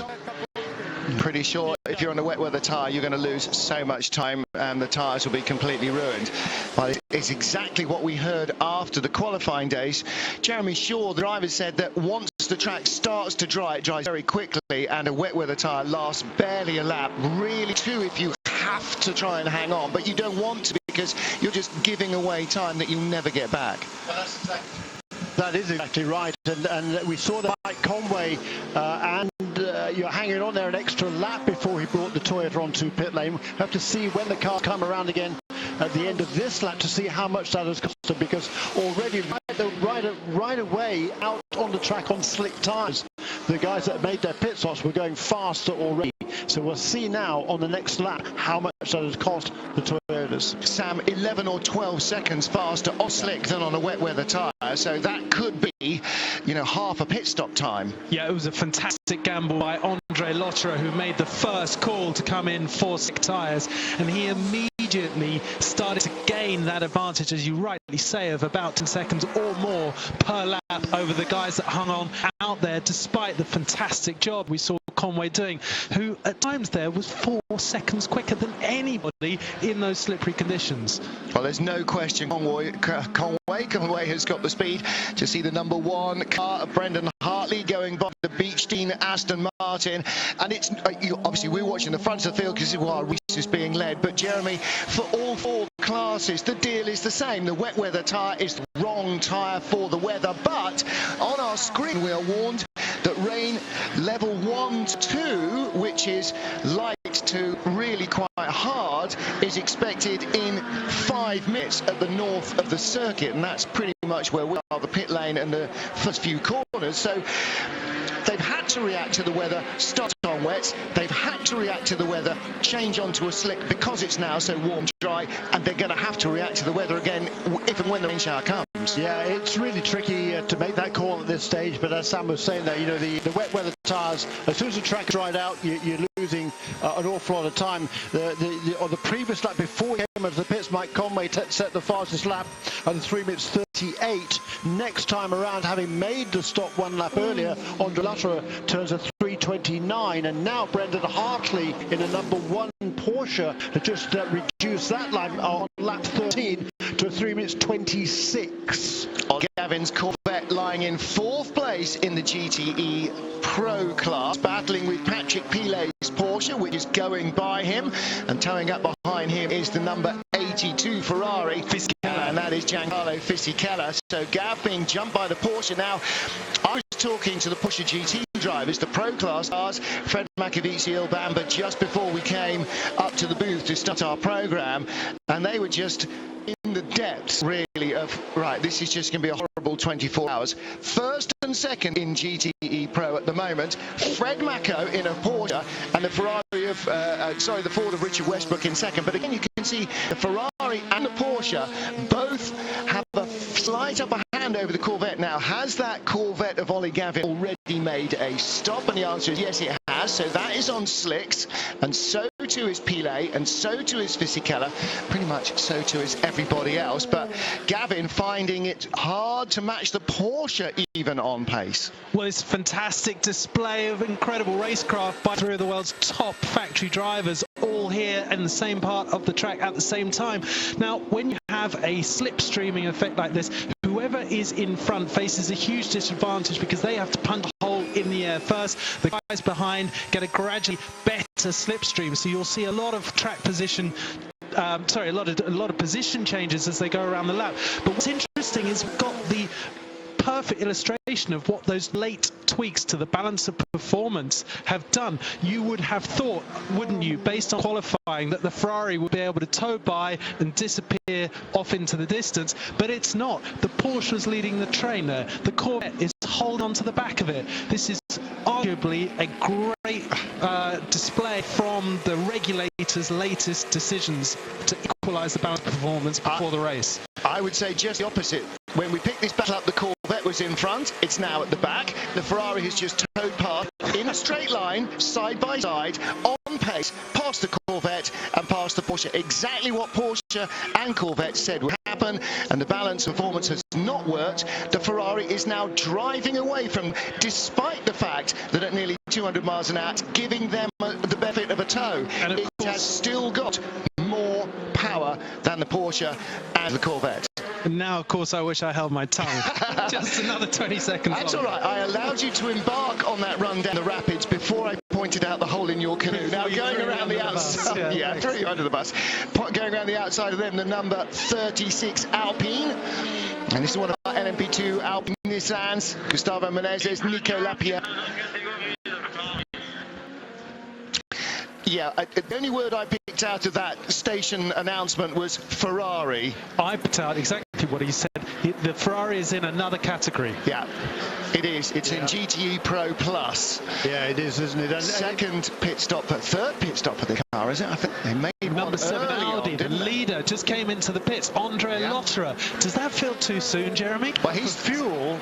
Yes, I would have thought so. They've completed 14 laps, but most of that was under, the behind the safety car. So I'm not surprised as soon as that. Yeah, well, he was just about holding his own in terms of pace in the number 7 Audi. Brendan Hartley leads the race for Porsche. Car number 1, position number 1. Loic Duval in second place in the number 8 Audi, tucking down the inside there of one of the GT. That's the Proton competition Porsche, Dempsey Proton Racing. And here's the car that has now sagged to third with this stop going back in the garage. It's on trolley dollies. Yeah, well, I mean, they would have topped it up with fuel when it came in just 4 laps ago, so clearly totally out of schedule and very, very early. Really just sort of 7 or 8 laps into the race, really, since we got going. Okay, back end, bodywork's off, wheel arches are off, so something something engine transmission. It's not the front end drop gear which caused them problems on both cars in qualifying. Look, when the weather was the way it was on Wednesday, we kind of went, you know what? This is going to be a weird, wacky Le Mans, and somebody is going to get the biggest rub of the green, and that's what's going to win the race, because you're going to need luck, perhaps almost more than anything else in this race this year. Oh, but that is a rotten time to lose it. That was our race leader who'd made a fantastic early call to take slicks before anybody else. He was reaping the advantage. He navigated his outlap in the following one when the circuit was still damped superbly, and it was about to pay off. Andre Lotterer getting a tough roll of the dice there. Slow car on track being reported, and it's the Dane train Ferrari, the one with Christian Nielsen driving it, and that is after zone 30, which is I have no idea. Somewhere anyway, there's a slow Ferrari circulating, but it hasn't stopped yet, and the rain's still expected at 16:20, which is 2 minutes ago.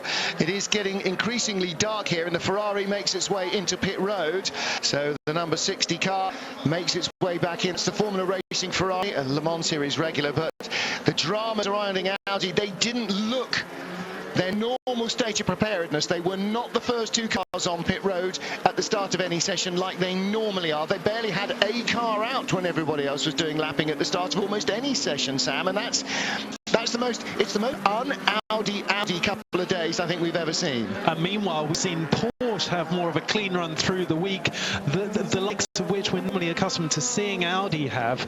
They've had everything go to plan, and currently Brendan Hartley is storming it as we look at the Ferrari that's got the front left wheel off. Now, has it shed a wheel? I think that's why it was going so slowly. It looked like it was down on the left front. I assumed a puncture, but there is no wheel unless the Michelin, there is one tire off, so they have taken one off, so maybe it wasn't a puncture, maybe it was a... Be advised, rain expected in the next 2 minutes, rain expected in the next 2 minutes, and it will last 15 minutes. Just talking to Marco Werner before we came on air after our last break, and he was saying, they should have started a couple of laps earlier at least. And everybody who wasn't in a car thought exactly the same, but there are a few drivers already saying, if I was in one of the cars and they went green when the fans wanted them to, I would have boxed. Now we're just looking at the duel here between LMP2 drivers. You've got Britain's Johnny Kane and the Straka Racing Gibson chassis leading. I think it was Richard Bradley. It is. In the Orica just behind. That is in the LMP2 category, and that's the fight for fourth position, because Roberto Merri in a Manor Motorsport entry, he made his pit stop before everybody else in LMP2, and he's out there. He's got a huge lead now of about 14 seconds over Matthias Besch in that car before he looks for TDS Serie. So is that John Manners' Formula One strategy brain going ching-ching and getting Roberto out in front? Case of course, last year's LMP2 class winners. So Richard Bradley, Matt Howson back here. They're not doing a full World Endurance Series this year as they did last year with the LMP2 car. So this is sort of their big deal for the year. And deals don't get much bigger. But as you see, very competitive still. Audi with one car already in the garage, but the other one setting the pace out front with the number 8 car, Loic Duval. Loic Duval, who took the lead, and we didn't see it. We're looking at an onboard replay now on the start-finish straight. Loic Duval taking advantage of what looked like Hartley getting held up behind, was it one of the GT cars? Yeah, it was. It's a P2 car, wasn't it? In fact, a pair of P2 cars. That's Michele Alishon on the extreme left getting out of the way in the BR1 Nissan. But it was, that was, you know when you tighten the lap belts and it cinches a bit, he was breathing in, it would not have cinched a bit there. There would be no chafing. He was breathing everything in to get around the outside there. But again, you know, we're halfway through the second hour of 24, and they have to race each other like it's the final lap at Formula Ford Festival. And genuinely they do, because of the way the hybrid energy system works. You have a maximum amount of energy you're allowed to use. You don't have to, but why would you not use full throttle in a racing car? Why would you not use all the power available, all the grip available to you? So of course you do have to, but you can't exceed it, which means, Sam, effectively you have to drive these cars every single lap as if it's a qualifying lap to the maximum of its allowed performance, and that means phenomenal pressure. The endurance in this race is driver endurance. Just a reminder for sector one, slow pace, mate. Right, little bit of drizzle with a worry for the number 1 Porsche. There is a bit more worry for the number 7 Audi. That had all the hallmark of an extinguisher going off. It wasn't a lot of mess. It was maybe that an airline they're using to blow something out. But what can we say about the number 7 Audi? Possibly in another couple of laps we can say it's not going to win this race, but we can't say that yet because it's only a couple of laps back, and Audi have done around bigger problems before, but also with the weather the way that it might be before tomorrow morning, you know, all bets are off. We're not going to predict anything here because we're just going to look even bigger fools than we normally do. Predicting this race is Mug's game. Yeah, I still haven't learned that after 30 years. And the new purple sector there for Loic Duval, having taken lead from Brendan Hartley on this lap. He now has made full advantage of that. So even while Brendan Hartley was held up and then going up towards the Dunlop S's, Duval clearly was not going to charge here. Two cars come now to complete lap 16, less than a second between them, and 8 seconds back to the third place car, Mike Conway, and Sebastian Buemi is a similar distance, if not more behind. And what's interesting to me is that the Audi and Porsche teams hedged their bets during those first pits. So both came through their cars in 1 lap apart, whereas both Toyotas came in on the same lap. We talked about this at lunchtime, didn't we? And I was saying I wouldn't be surprised if we'd started green for each team to bring in, because they've only got 2, not 3, which they usually have, to bring one team in a lap early. Because we've had a lot of wet running, we had a dry test weekend, but that's not enough to guarantee you've got your maths right on the fuel. I wouldn't have been surprised to see one come in a lap earlier than safe and another one a lap at where they thought was safe, just in case. But as you said, Toyota quite often pit both together, and they are both together. The other thing that I'm going to question now, and this is very old-fashioned thinking, this is Sterling Moss thinking, has each team got a rabbit and a hare? At the moment, we've got 3 hares out front. We'll answer that one in the next 22 hours. Welcome back to Le Mans Live on Eurosport. Fantastic lead battle on the left of your screen. Audi number 8, Loic Duval behind him. Brendan Hartley came across the line just a second behind, and up into the Dunlop curves was barely 2 car lengths behind. The Porsche making up under braking on the Audi, and the Audi just stretching its legs as it picks up speed along the track. Mike Conway now in 3rd place, fastest race lap at 3:25.8. That is nearly 4 seconds quicker than the leader, exactly what he was doing before he came in for a fuel stop. Rain has arrived at our commentary box window at the Porsche Cups. Loic Duval reported it, and it is now arrived. Johnny Kay in the LMP2 class dives into the pits in front of us from 3rd place. That wasn't Johnny Kay, in fact. He's still battling Jake Dennis in a all-Gibson battle for 3rd place. But the lead battle again is on. Hartley down the inside into 2nd chicane. How did he do that? Got the run on Loic Duval somewhere between the 1st and the 2nd chicane. Made a very clean pass. How did he make up a second on him? That's insane on the beginning of the Mossad. That's ridiculous. Loic Duval flashing his headlights aggressively, letting the LMP2 drivers around him know that under no circumstance must they get in the way of this battle. They are absolutely neck and neck. There's nothing to split between these 2 guys at the moment. And meanwhile, in the background, Mike Conway is still banging in fantastically quick sector times. He's halved what was a 10-second deficit between the leading battle. It's now 5.9 seconds. Now, of course, he's going to catch traffic, and that will slow him up. The traffic that these guys have just cleared, and I sense perhaps that Loic Duval in the first chicane, when we weren't seeing them, got held up in some slower cars. They just cleared all those LMP2's machines. Let's take a look at what else is going on. As you mentioned, Manor Motorsport leading in LMP2, Jeremy Roberto Mary ahead of Matthias Beck, so it's an Oka chassis 1-2. Johnny Kay 3rd, Jake Dennis 4th, Richard Bradley 5th, Brit ahead of René Rast, the pole sitter, in 6th position. In GTE Pro class, Porsche still have the lead. Fred Macavici's Porsche, the Ford of Richard Westbrook 2nd, the Ferrari of James Collado 3rd. So we've got 3 big manufacturers in the top 3, and the AM class, a big change around there as well. Porsche was struggling for pace at the beginning of qualifying, but Lee Keen leads in a car that is now a 2-driver car, and Patrick Long in 2nd and Bob Hensler in 3rd. Porsche Porsche.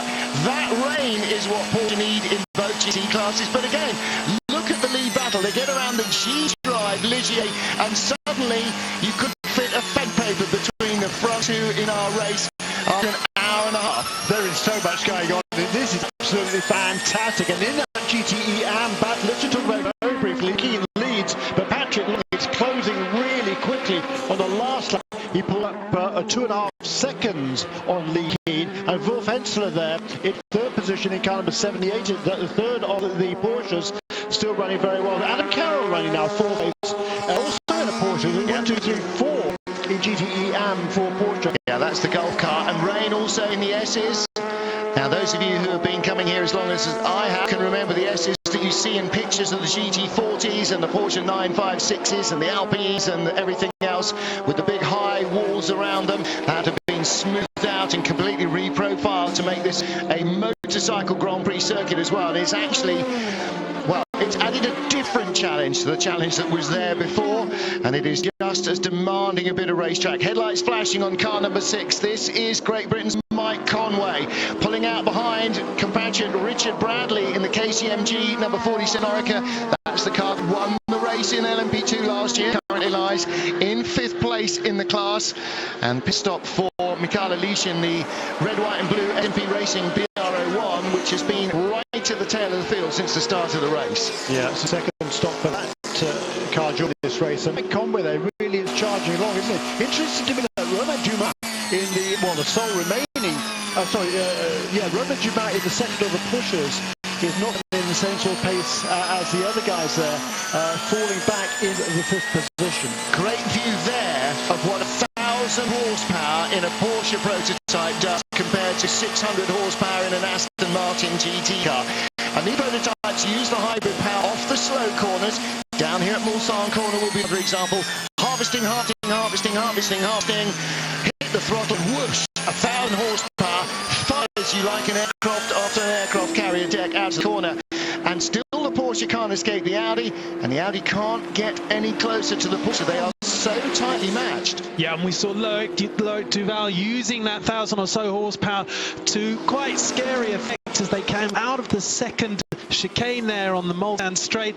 He got balked by the GT Aston Martin in front of him, not wanting to lose any time. He committed all 4 tyres around the outside beyond the white line that limits the edge of the circuit, and that is it's quite rough over there. There's some loose stones. It's totally drivable, but you do increase the risk of getting punctures. So if we were in any doubt whatsoever, which of course we haven't, these guys are leaving nothing on the table. This is flat out at the front of the field. It is 24 hours of non-stop qualifying laps. They are driving these cars within not even an ounce of their lives, with no margin for error whatsoever. Now that is the sort of critical area on this track. The Porsche curves more than any other, where that could easily cost you a full second that might take you an entire stint to make back up, just catching one bar in the wrong place.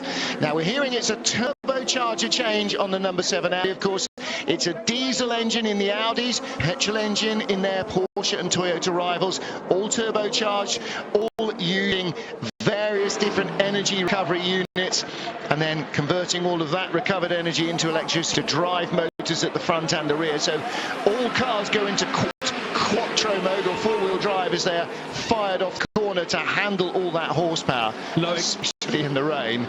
Duval taking a chunk out of Brendan Hartley's Porsche cushion as they came in front of a commentary booth on the brakes into the very tight left-right final chicane. But Brendan getting the jump out of the corner. It seems that the Porsche has a bit more punch on the way out of the slow corners than the Audi, but the Audi has the ability into them to brake just a little later. Mike Conway from 3.1 seconds behind on the last lap down to 2.2 on this lap. There he is. That's your 1, that's your 2, that is your 3. That's your top 3 within sight of each other. And Conway, at these speeds, is starting to pick up an aerodynamic tow from those 2 cars within maybe within a lap, within a second of them, and the speed on the stretch on the way down to Indianapolis, he will be starting to be hooved along by the cars in front, and his pace will continue to increase. And that gap has come down from 9.7 seconds to about 6.5 to 5.7 to 2.2 last time around. Mike Conway is coming in that car number 6. Yeah, Britain Mike Conway by far and away my star of the race so far. There's an inevitability, isn't there, from what we've seen already about him catching that leading pair and hopefully sliding through and pulling away. It's what he did earlier in the race in mixed conditions. Now we're in the dry. I thought that the Toyota might be dropped a little by the leading duo, but far from it. Conway is reeling them in. Okay, here's the way it works. Last lap round, leader Brendan Hartley, 3 minutes 29.7. Second place, Loic Duval, 3 minutes 29.8. Fourth place, Sebastian Buemi, the second Toyota, 3 minutes 29.6. They're doing the same lap times. Third place, Mike Conway, 3 minutes 26.7. The top 4 cars are all doing the same lap times, except for Conway, who can't help himself but go at least 3 seconds a lap quicker. So it's not the car. Right now, it's the nut loose behind the wheel, who is absolutely tearing into our leaders, Brendan Hartley from New Zealand and France's Loic Duval. And there is always the question at Le Mans, with such a long lap and so many cars of different categories on it, of who gets the more favourable traffic breaks that dictate whether or not you do a really quick lap time. But we're seeing consistently for Conway that he is that chance quicker, so it doesn't necessarily mean he or the car are that much quicker than the leading duo. It means that perhaps he's being more aggressive or just more skillful in how he's carving his way through the traffic. The number 7 Audi is back out on pit road. It is not even on page 2 of our timing screen. It has fallen out of the top 50 places. Jeremy needs to flick over onto page 3 to see how many laps it is behind. They will go out and they will continue to try and bring the car to the back or to the end of the race. But there's your race leader, Brendan Hartley, held up behind another LMP2 car. And is that going to cost him the lead? Loic Duval's less than half a second behind him and is now right with him. Another open LMP class, one of 4 LMP2 cars without a roof over it. And that is the Pegasus Racing Machine. They go streaming by him. And Brendan Hartley got through, but Loic Duval just caught him in the Dunlop curve. And Duval has a big moment getting it stopped into the Dunlop chicane in that number car. And now the gap. Mike Conway was 1.9 behind the leader at the line, and Loic Duval was 0.69 behind the leader. So Conway, Duval and, well, Brendan Hartley, they were all equidistant, but now the Toyota is closing in. Well, Simon Kupfer is down in the pit lane. Let's try and catch up with Dr. Ulrich and find out exactly what happened to the Audi that is now second to last.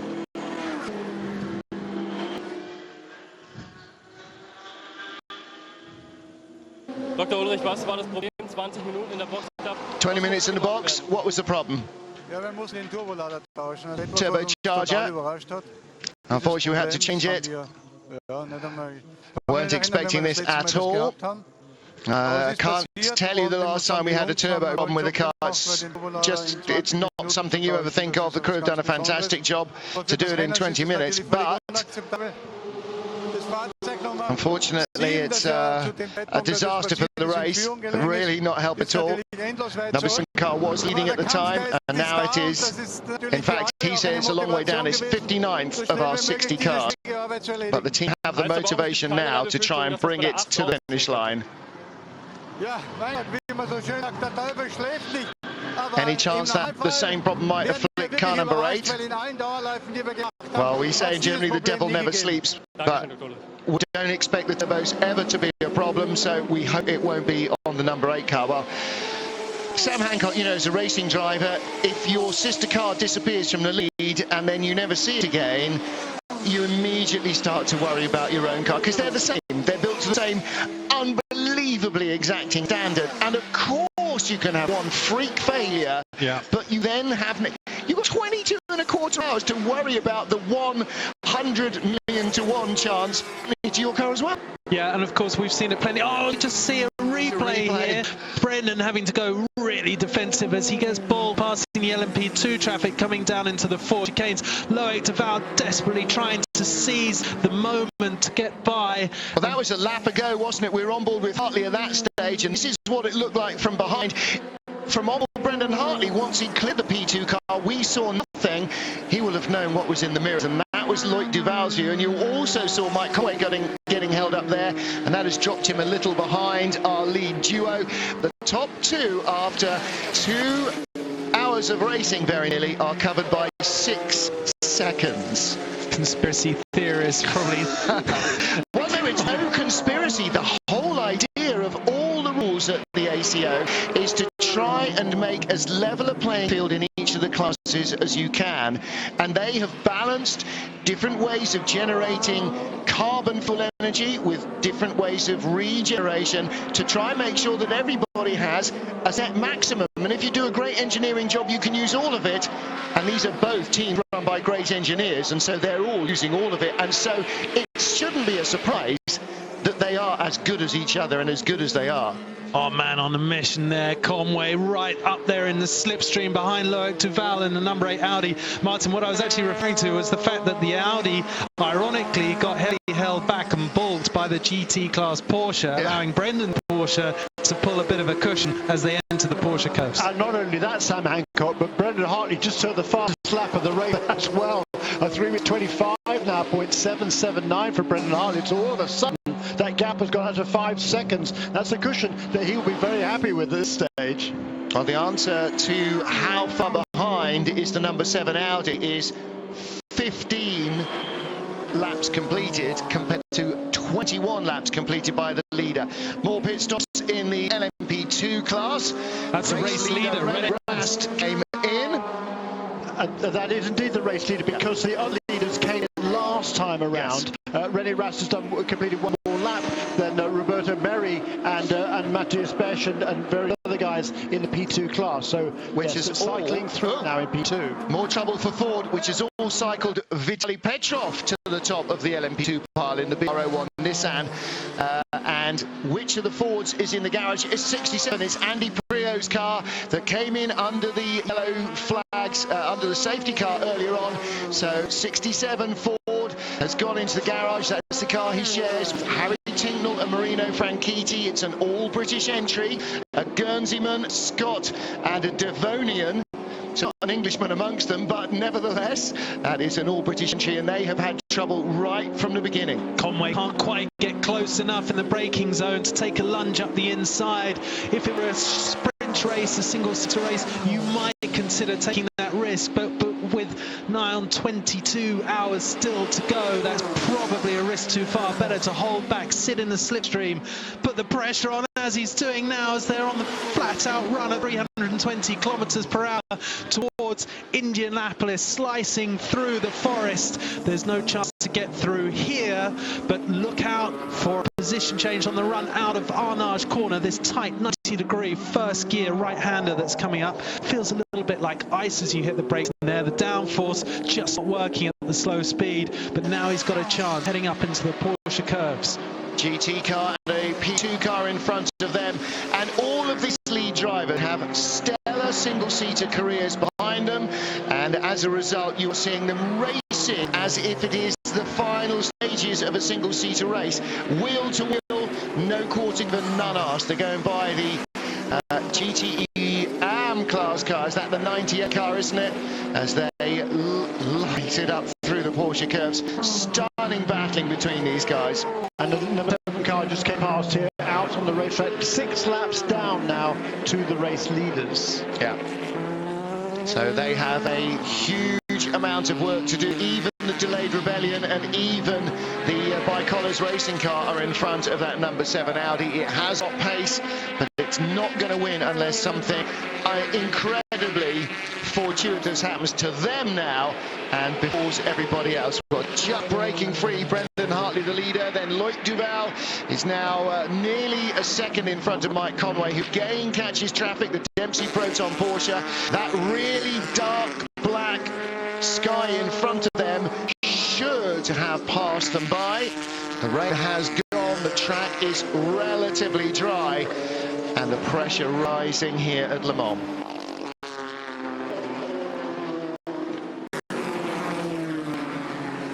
Welcome back to Eurosport's live coverage of Le Mans, where the second-placed Audi of Loic Duval has just peeled into the pits. Harry Tinknell in the pit lane, and so too, unfortunately, is his car. He's having a chat with Brad Pitt, as Andy Prio is in the car waiting service. Number 8, Audi is there, Loic Duval. Jeremy Shaw doing a 12-lap stint. Is that as much as we anticipate getting out of an Audi? I think it might be. It's interesting to see how long they can manage, but certainly that car is coming in now. It last pitted on the same lap as number 1, so the Porsche, the race leader, certainly doing one more lap than the number 8 car. I think that's what we expected, and I think we expected that Toyota could do 14 on the stint. Mike Conway, the Toyota, in second. Number 5 there, you're looking at Sebastian Buemi in third, as the number 64 Corvette of Ollie Gavin gets dumped by yet another car. No, he's gone in front of pole sitter in the GTE Pro class, Dirk Muller, on board with 68. Now, all of the talk this morning was about the ACO not taking enough performance away from Ford and Ferrari in the GT classes. And suddenly, we've got one Ford making another garage visit. The pole-sitting Ford GT just being passed by Ollie Gav's ostensibly slower Corvette. So, has it made a difference? Is the increasing temperature bringing up the ambient barometric pressure to rob Ford of some of its boost level?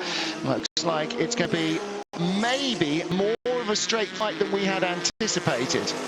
Well, they lost some boost through the midsection of their rev range, but the boost pressure allowed remained untouched at the very top end. Yeah. So when they're flat out down the straights, there's not really any difference.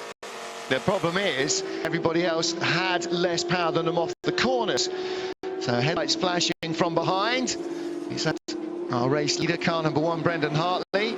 It's about the right place for him to be, on board with Oliver Gavin, Yardley Hastings' finest Corvette racer. Yeah, and in GTE Pro, Fred Macavicki in car number 92 is the lead, but that gap now to Richard Westbrook in the best of Ford's car number 69 is down to just 2.5 seconds. So Richard Westbrook is really closing in there in the second place. Not too far back either are both James Collado and in the car number 51, and the other Ferrari, Giancarlo Fisichella, that's number 82 car for Competizione. In the LMP2, Roberto Merri leads once again for Motorsport after that round of pit stops, but the deficit, or the gap between those two, went from 10 seconds to 22 seconds down to 14 now. Leader in, here comes the Porsche down pit road. Brendan Hartley from Palmerston North in the land of the long white cloud. The Kiwi brings the car onto pit road, and unless Mike Conway follows him in, and he does not, we will have a Toyota 1-2. Mike Conway takes the lead. Also on pit road, for Jeremy's information, was that 61? Missed out. That was 41 coming in the LMP2 class. And that is the Greaves Motorsport Ligier Nissan. But here is the car that was our race leader, Kiwi Brendan Hartley, door open, but not driver's door open, so they're just changing and topping up. That'll be oil, pressurized oil canister and pressurized drinks canister as well. Hartley stays in, our overall and LMP1 hybrid race leader. And so Toyota now 1-2. Mike Conway ahead of teammate Sebastian Buemi by 21.5 seconds as the Porsche rolls out of pit road. It's strange that Sebastian Buemi hasn't really been able to show the same sort of pace as Conway, and it seems to be a situation mirrored somewhat in the Porsche camp, with Dumas' pace just quite apparently lacking compared to what Hartley's been able to do so far. We're discussing off air, if the teams are playing a tortoise and hare strategy, what is it really that they would do to either allow one of them to go a bit quicker or withhold the other? And the only thing that I can really think that might be prevalent is setting the cars up to be more one of the cars up be more friendly in the rain, to make it a little bit slower in the dry. The problem is the forecast is for a predominantly dry race, which means it's going to murder its dry weather tyres, even if it is a little bit better. And it's only going to be a quarter wet, and you're giving away performance for 3 3/4 of the race. That doesn't sound to be like much of a trade-off. You're right, though. You can't add more performance to the car because that's illegal. So the only thing you do is to have one that's going at maximum 100% and one that's going at less than maximum, and I'm not sure that you want to do that either. A 67 Ford GT prototype is in the pit lane. Let's get down and talk to its chief engineer and find out what's the story. Yeah, Dave Perisek, you had the problems with the gearbox before. Is it the same problem again? It is the same problem. We thought it was temperature related, so we thought we had it fixed. Apparently it's more than that, so we're going to have to tear the gearbox apart right now and see what we can do. So we're taking the side of it off. We're going to rebuild it. We'll get it back out on the track. So you're getting back out of the track. You want to finish this race no matter what? We are going to finish this race. So it might take us about a half hour, 45 minutes. I don't know yet, but we will be back out there. Thank you very much. Thank you. And in set, Richard Westbrook gets in front of Fred McAvici. You also saw the race leader almost falling over the Algarve Pro Racing Ligier Nissan that Chris Hoy is driving. It was Antonio Pizzitola who's driving that on board in the Porsche.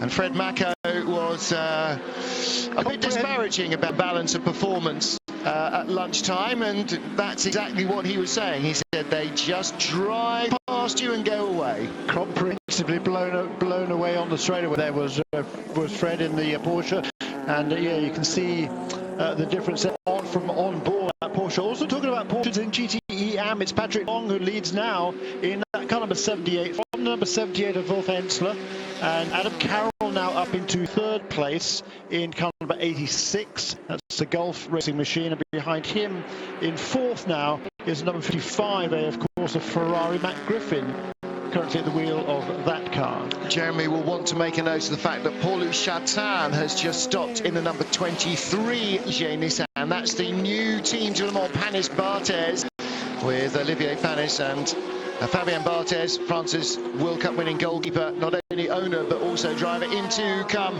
number 40, the Crown Racing Ligier Nissan, not Ligier Chud anymore, and number 2, Romain Dumas in the Porsche from third place, leaving both Toyotas still out, 1-2 on the racetrack, and yet to match their rivals by making a second stop. And the GTE Pro Class leader, Richard Westbrook's Ford GT, coming into the pit lane right in front of our booth, allowing McAvici, who he's just displaced, back into the lead of that class. Yeah, so Fred Macco stays out a lap longer at least, and you know, this is generally the balance in a road car, isn't it? If you've got an Aston Martin V12, it's going to go faster but less far on the same tank as fuel as a 2-litre Ford Focus. So that's the deal here as well. The faster you want to go, the harder you have to force your car through the air, and the more energy you need, and each car is only allowed a certain amount of fuel in the tank, and therefore if you're going quicker you tend to stop more frequently. It is that balance. Now, we've just seen the Ford GT in the pit garage. We just heard from the team there that they had a gearbox problem. Is that, do we think, what Andy Priaulx was referring to under the safety car laps before the race went green, when he said to the guys over the radio, don't panic, nothing to be worried about, but just for your information, there is a slight harshness that I'm hearing and feeling from the rear of the car. Yeah, every time he's pulling the shifter and it's going up a gear, clang, clang. I mean, it's not like that, but it's not exactly the way it should be.